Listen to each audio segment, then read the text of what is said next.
gelesin canıma kul gelesin bir çadıra cazdan sağlam besin bir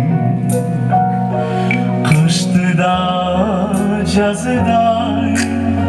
sezip cırgay berim eskeri ver gelegen nelesin bir sen gelin kökölümü kondun akko kömürümü doldun akko gözümdün otun çarsam güleceğin göksögün periştindey boldun akko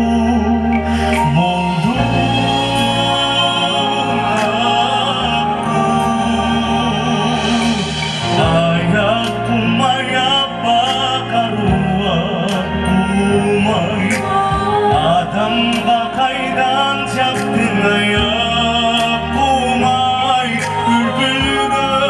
öpsüzsün köprüm gidin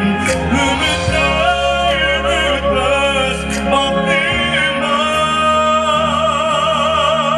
ay ayak kumay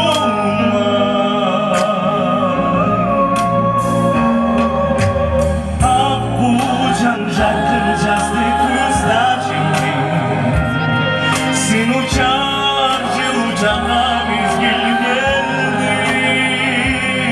koşaydı varda çoktan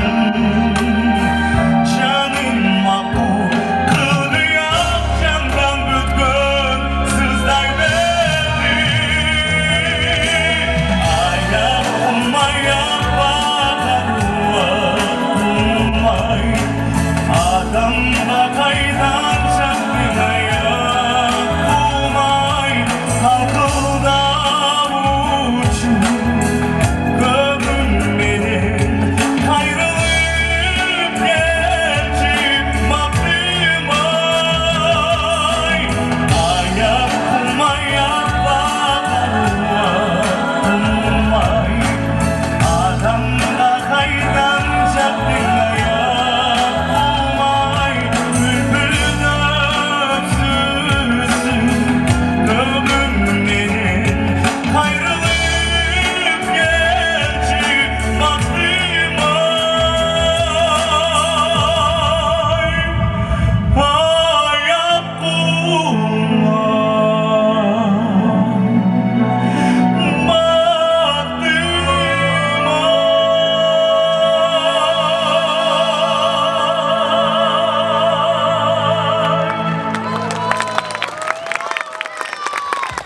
Ваши аплодисменты, Адилет Азимов!